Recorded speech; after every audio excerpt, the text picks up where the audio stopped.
Black Flag March for Veterans Voices presents the Old Adobe Road Report. Good day, everyone. I hope that the first edition of this report was received well. I thought the beginning was a little quiet.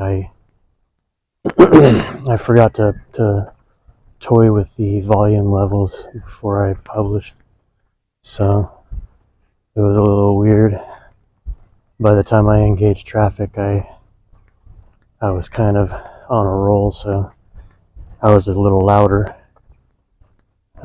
easier to hear. And I do want everybody to understand that when I'm making my observations regarding the traffic situation, it's just an honest observation. I think that if anybody were to, really look at it and then at themselves as well, because I have to look at myself. I consider all the driving I've done in my life and everything, and all the dicky behavior I did, riding bikes, especially growing up as a kid. It's a strange thing, it's one of those kind of things where, maybe it's just that I'm getting older, but I don't think that's what it is. I think that there's just a different level of accountability and respect that we had in those days that it's just not available today. There's like too much entitlement today, and so you'll see crazy things like, some freaking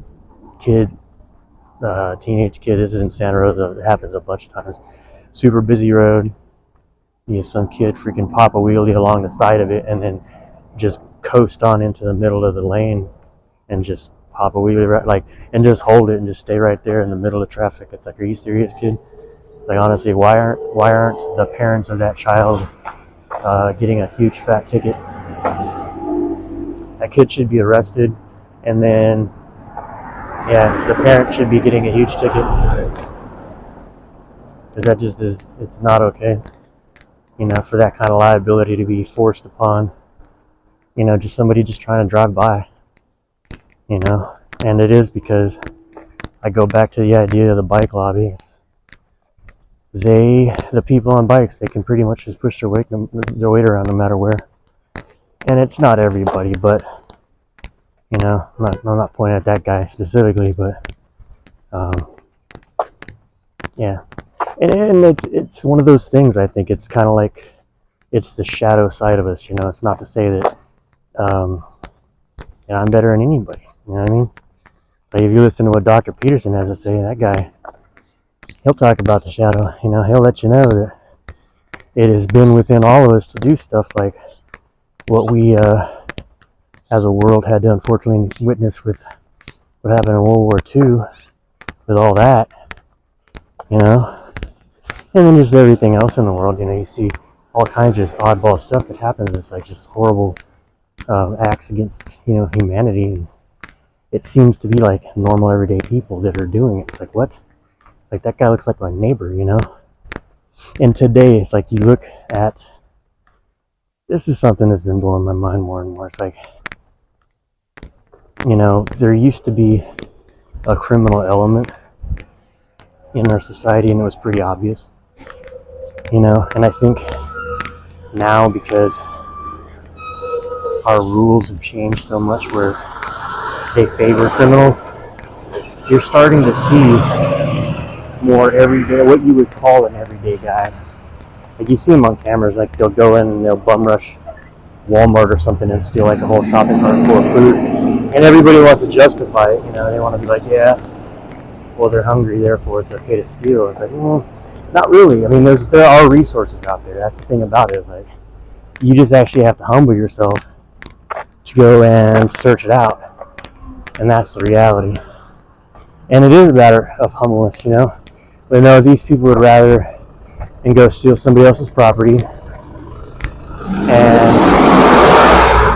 and hope that they can just get away with it, so they can continue to hide in their delusion that things are okay, or whatever the hell it is, or that somebody owes them something, because that's always an option too, right? So yeah, well, because that guy has something, he owes me something. It's like no, actually, that's not true at all. It's kind of a crazy thing, because if I came over to your house, like if one of you folks out there with all these hardcore socialist or communist concepts that are floating around in your brain, if I came over to your house and started pushing up on your resources, I don't think you'd like it too much. In fact, if we actually went the direction that you're trying to go, that's exactly what the government's going to do to everybody. So I don't know what the hell your problem is, bro, but it is certainly the antithesis of the USA, and I don't stand with you. You're actually the enemy of this state. So it is what it is, man. If you don't stand with the Constitution, you're actually the enemy of the state, and we need to call it what it is. This is like, rather than suggesting, the whole clown world thing that I mentioned yesterday, I would like to say it is more like the separating the wheat of the tares. The way I see it is like, you're either, a son of God, or you're a son of Cain. We'll look at it like that.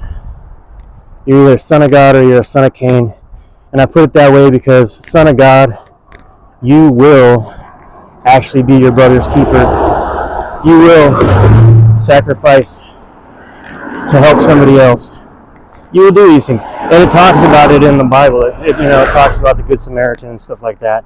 And it's like, Jesus said straight up, it's like, well, this is how you know that somebody's going to be a good person. It's like, who is a good person in this situation? Was it the Pharisee, or was it the Samaritan who actually stopped, and did the right thing?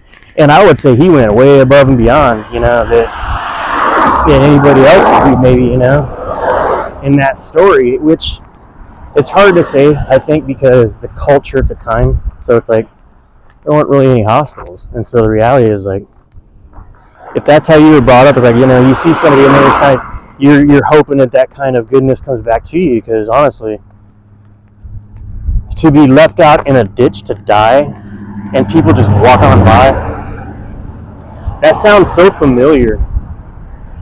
You think about all the people that walk by, and you see those unfortunate folks that are just basically living like raccoons, living like raccoons down by the creek or wherever they may be.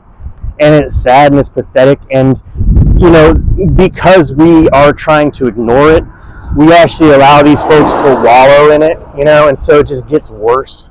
They start to gather more stuff, and it's irrational. And we act like, oh yeah, they have a right to have stuff. And I'm like, well, if what they're doing is irrational, like if you could actually easily prove that it's irrational, that there's like some sort of a mental break, then I would suggest that as a society, we actually need to be the caretaker of those people. We need to sit there and draw them in and really figure out what's going on. Like, we actually need to find out their story. We actually need to try and diagnose. We need to figure this out. There is absolutely no reason that we should be walking by allowing human beings to live like raccoons, and they're just out there scavenging, and it's getting worse. It's getting worse, and that's the crazy thing about it. It's like, and it's like nobody cares. It's insane. It is insane. Since I started this march, I've also started the filing process to stand up a Christian ministry, Emmanuel Tabernacle Ministries, and our mission. I've already posted it on my X.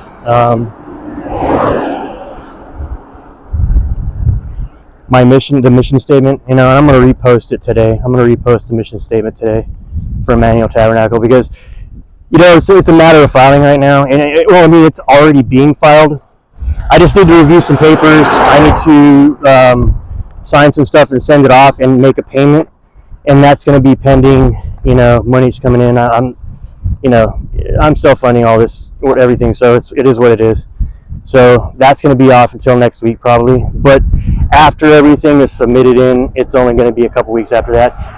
I've been doing a countdown to completion of the actual filing date as of 45 days since the day that I actually initiated the entire legal process, which was the 30th of last month. So I was counting down 45 days from then. And so, you know, once that's actually a legal entity, Black Flag March for Veterans Voices is going to be the civil rights arm of that Christian ministry. And for a lot of reasons, you know, I'm going to leave it there on that. But then the ministry, we're going to be doing safe camping sites. Safe camping sites. I'm so sick of it, you know, it's not that hard. It is just a matter of, you know, a good stewardship of resources. You know, and for some reason our society has decided we're going to sit there and set aside, you know, these different, you know, chunks of land for this and that. And, you know, this is the thing, I'm going to do a video and I want to document because it's just insane to me. Like because I hadn't really started walking like for exercise or recreation. It was about a year ago when I started. Like all my miles, like from all of it, it's all on All Trails. I'm gonna actually leave a link too, so that people can follow me on All Trails, so you could actually see the progression. Because like this time last year, I was pretty heavy. I was probably like 100 pounds over or something. I don't even know. And at this point, it's like if I lose any more weight, yeah, it's not gonna be a good thing. Brush it off, man. I ain't got no room right here. Brush it off.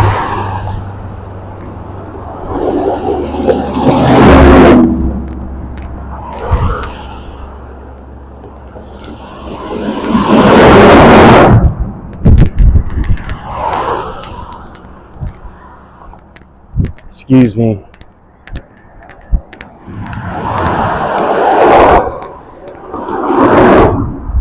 That section gets a little sketchy. And, you know, I'm just trying to signal to these people to let them know. It's like they need to give me room. And, yeah, it is what it is. Like if I don't do that, they won't. They'll buzz you. They'll basically run you off the road. And it's just, it gets on my nerves. Because, you know, again, I want to finish what I was saying about Emmanuel Tabernacle before I start ranting. Look at that scene over there, though. See, this is Sonoma County, and what's amazing about Sonoma County, especially when it got a little bit of cloud coverage, is just the contrast. You know, it filters out enough of the light, and it gives you more definition of the sky, and then you get a really good idea of how just amazing this place is. It's just gorgeous. But anyway, yeah, Emmanuel Tabernacle. We're standing up to do safe campsites. So, and I'm going to leave it at that right now because I can't even fundraise right now for that. So it'll be probably middle of next month when I can finally fundraise or whatever it is, you know. And I'll start pushing hard on doing that. And to be clear, also, I just want people to understand, this is not standing up to be, it's standing up to be 501c3, but it's only because I want anybody who donates to be able to have like a tax thing that they can work with. Because I don't want anything at all to do with the Fed. I mean, the reality is I think that the Fed is the biggest problem. Or the Fed in states like, or we'll say governors like Newsom, who are just absolutely corrupt and out to, you know, they're out to destroy this nation, in my opinion. I mean, yeah, there's so much politically we can talk about with that one, and you know we can do that future episodes, you know. But anyway, I'm gonna move on with the report. Yeah, I don't know. I guess this whole thing is a report, isn't it? Check out those cows. It's funny as sometimes they'll be like checking me out as I walk by. It makes me wonder what they think, you know? It's like one of those dad jokes that I would make with my daughter. You're like, what do you think they're thinking? And she's like, I don't know, what do you think they're thinking? It's like, no. And people just laugh. It's just stupid.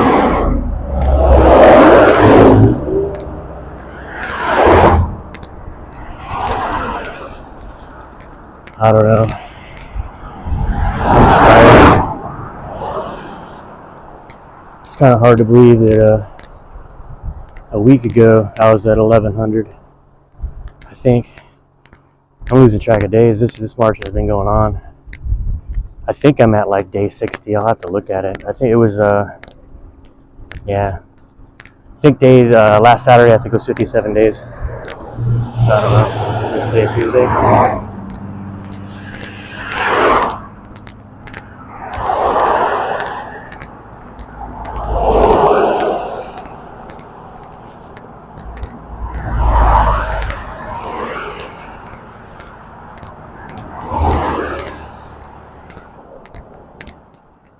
You know, I think because I have been marching on this road for weeks now, I'm pretty sure these people are starting to get used to seeing me here. And now that I got this camera, I think it's going to actually maybe make a difference a little bit. I don't know. I'm kind of hoping.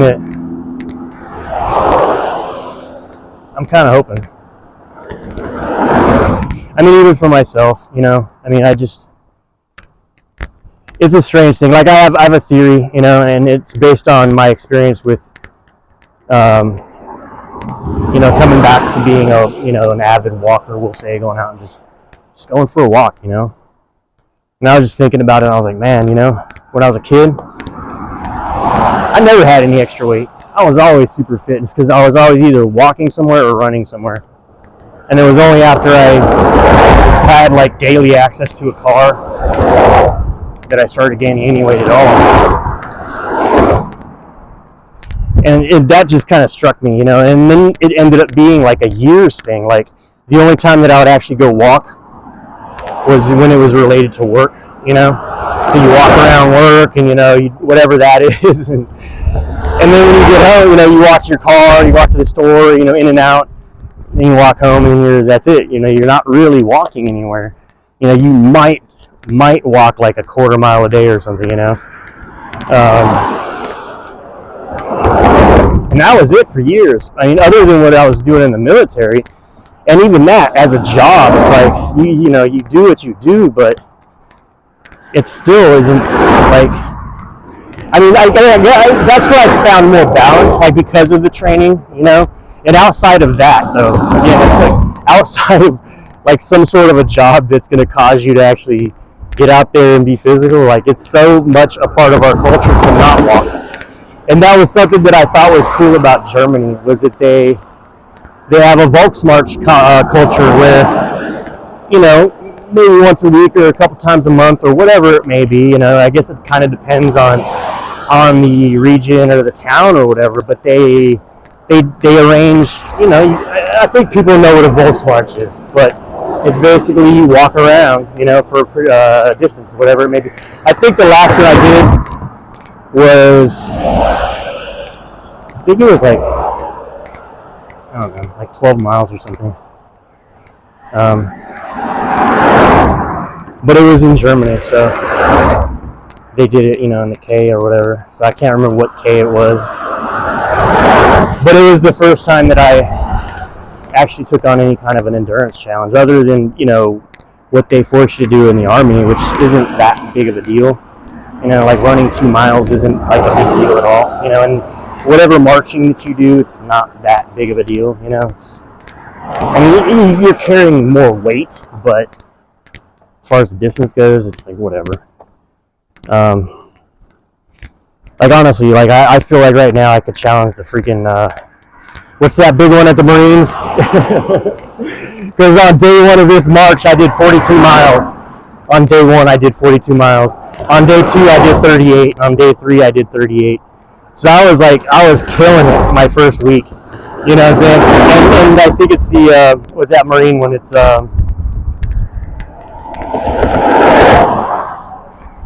what is it? It's that one where everybody's like freaking backslapping and high-fiving at the end, you know? It's still a big one. I can't remember the name of it, but it's a big deal. It's not even. I'm not trying. I mean, I'm not.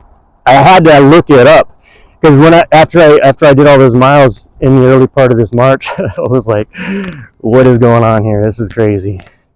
Because it like literally started me to have to morph. You know, my feet started to turn into paws. You know, it's insane.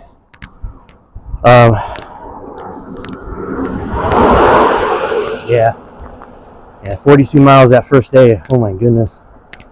By the end of it, because it was, I think, I'd have to look at the all trails, but I think it was like 15 hours, something like that. Because it was 3 circuits, 3 times around the city, and I have this route that I've been going, and I just vary it so that you can look at you can see the different layers more easily if you vary the route on all trails. But I think each route, each time around, I was like 12 miles, like right at 12 miles, like 12 point something or whatever. And it was just a nonstop. Like I would after I would make a circuit, there's on Petaluma Boulevard, there's a Shell station, and I was like stopping there and getting like, you know, like a bottle of water, a Gatorade, a Red Bull, and a power bar, like one of those builder bars. Yep. You need to give me room, bro. You need to give me room.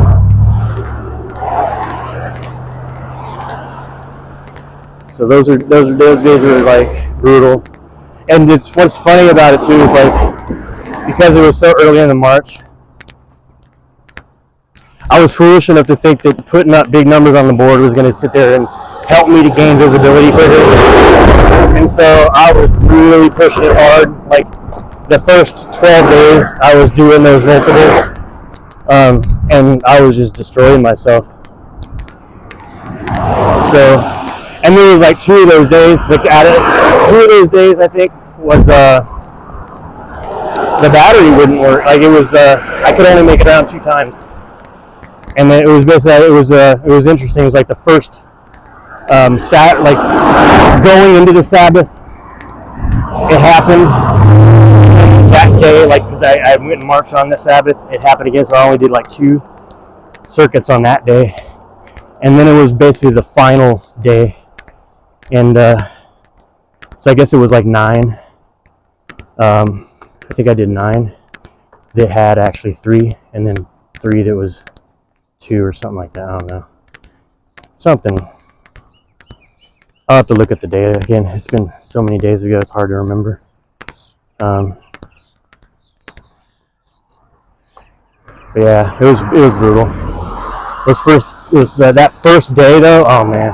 After that 15 hours, I got back to the house, and I just, like, I could tell. You know, you can tell that your body changed, and you can also tell like that you're in shock, and that's kind of a scary thing. I started feeling like, oh man, I might lose toes because my feet were so swollen. You know, I was fairly sure I was going to be seeing some bloody stumps. You know.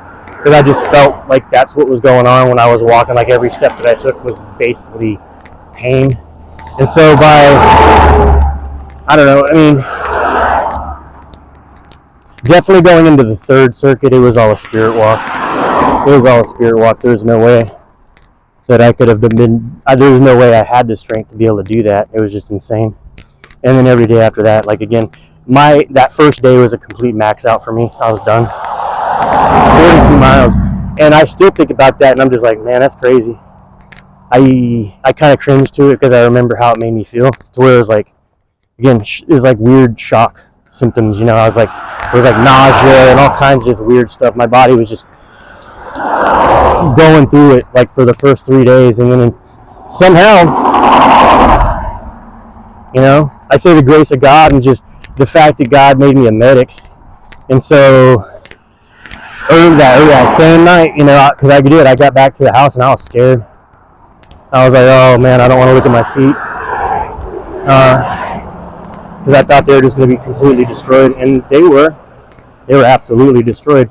But it was mostly issue of swelling, which was not cool.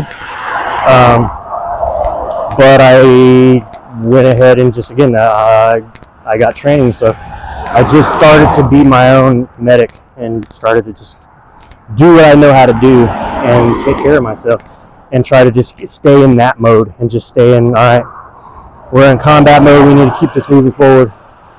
And without feet, the mission ends. So day 2, moving in. Day 3 is like, oh, brutal. You know, and it's, by this time, it's basically a spirit walk again. And looking at at day 3, I felt like I had enough data. Because at that time I was already over 100 miles. And so I was like, yeah, I have enough data. I can start reaching out to like media sources and stuff like that. Thinking that, again, big numbers, right? They're going to be like, wow, look at all these numbers. Oh man, I just destroyed myself. All that, you know what I mean? But it had to be that way, you know?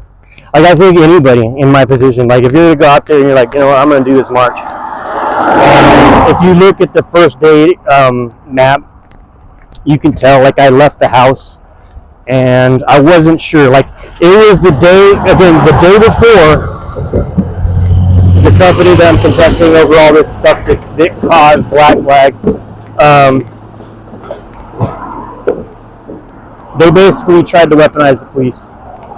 And it sounds kind of crazy to say it like that, but it's because they're trying to basically, they're trying to suggest that me flying the flag was me having a mental break, that I was having a mental break. And again, it's like, the person who made this accusation too, it's on the video of the day that I flew the flag, and that's that same clown from yesterday who likes to run down the hallway with his arms sticking out. Yeah, it's the same guy though from that video who basically was telling, he's like, you're losing your mind, right? He was there the whole night. He was there. He watched me hoist the flag. I actually texted him right before I did it. Because I thought he was my friend and I was trying to look out for him, because this company has put him in a very precarious position by basically bringing him onto their board when in fact he was sitting on my board previously. Yeah, he was already on my board and he knew it, which is weird. Like, but I say he knew it, but the idea is like, because of what happened with my nonprofit and they're basically they reneged on an agreement. They reneged on an understanding that was going on. Like, there was this whole thing that was happening, this process, and then they went back on it, and it just kind of left me hanging, and it wasn't good, and there wasn't a whole lot that I could do about it. I didn't intend to sit there and talk about that on the Old Adobe Report, because that's a part of part 2 of my testimony. So there's more to come on that. I'm working on it.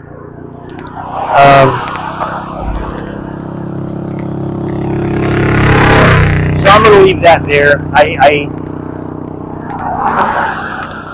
Again, because there's legal issues involved here, it's better to just leave that there for now.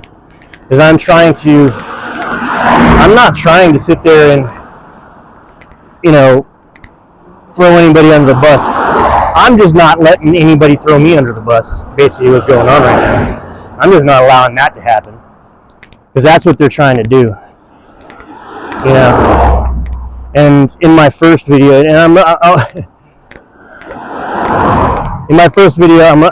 I guess I'm gonna wrap up the Adobe report, because it's coming up. I got this is the gateway to the suck right here, and I'm moving on to the hot gate. So I'm gonna go ahead and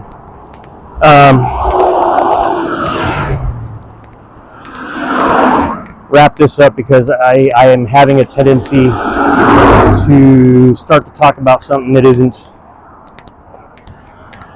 for this video. This video is really supposed to be more of a traffic report, and as you can see, I believe this camera is making a difference, and I appreciate that. I will continue on. It looks like we still have sound working. I will continue on through the hot gates, because I don't think, because of yesterday and I spliced in that little kind of quasi dream sequence so that people could, see what I was talking about. It basically pushed all the sound and everything, like what I was saying. I was talking about cars, they weren't there. It's kind of funny, but whatever. What's strange about this is I was noticing too on the video, I was like, man, these hills aren't really well represented by the angle of this camera. And but it's like the best angle, I think.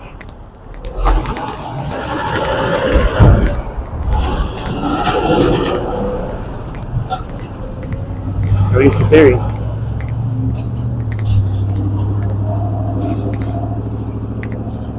There's some other things that I would like to say about Black Flag March for Veterans Voices, though, is that it does appear as though, resolve is coming. I do believe that God is with me, and I also do believe that God will bring a victory in this. It's one of those things where it's, you're purified by fire, and it's kind of wild to sit there and be on a march, since April 27th to now. It's what, June 25th, I think. It's hard to imagine that again, that's the funny thing, is like the early days I was like thinking, yeah, this isn't going to last long. I'm putting up so many miles, they're bound to notice. It's like, nope. People are noticing. It's not that they're not. It's just there is so much noise out there. There's like so much. There's so many, like everybody's got problems, and I get that. I absolutely get that. And I fall back on the ideas like, the First Amendment's first for a reason, It's you might not even care really that my First Amendment is like, you should care actually. You shouldn't care necessarily about the issue per se. It's like, but it is like, because it's a First Amendment issue, you should care. That's it. That's kind of the bottom line, you know what I'm saying? We should all be rallying around that big time. We should all be rallying around all of our rights, because it's just insanity. It's insane how we're manipulated as a populace. I was watching just an example. I was watching this video yesterday or the day before, and this guy was talking about how the court system is set up where there's an incentive for the state to pretty much maximize child support payments, because apparently they get like 60 cents on the dollar. Somehow the state is getting this money, and somehow the family court system somehow is like not, it doesn't have the oversight that the rest of the court system has. And I don't understand how that's even possible. Like, how did we allow that to happen? I want to look further into that, because that doesn't make any sense to me. That we would allow basically the courts to, tax the sorrow of a broken family. That doesn't make any sense at all, actually.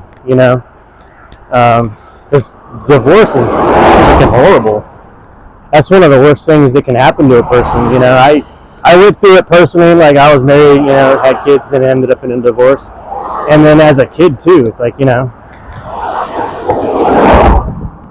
was one of the points they were making in the video, is that there was this kind of a push, like all of a sudden, that, because it didn't used to be that way, and it was like in the 70s, I guess it was. So it was pretty much my generation, because our generation was like everybody was getting divorced. That was just everybody, you know what I mean?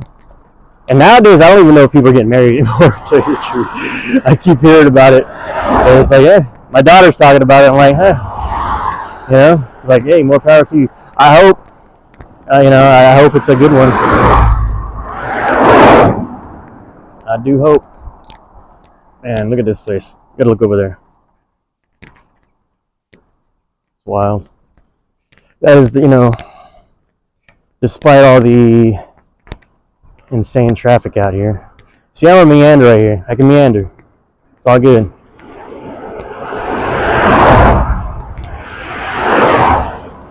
Freaking hot gates though, man. Just brutal. And that was the thing about it too. Like I was like, this camera angle, I don't know, it's just not really, and it's not even that big of a hill. Like honestly, it really isn't that big of a hill. But it's a hill, and on the camera it just doesn't really look like shit. I was like, really? It's like you can't even tell.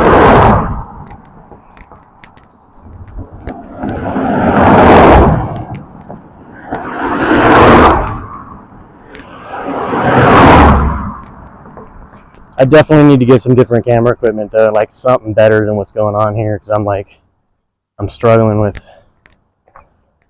just keeping sound going. Like I got to keep checking it out. Like this mic, it's an okay mic, you know. It's working for me.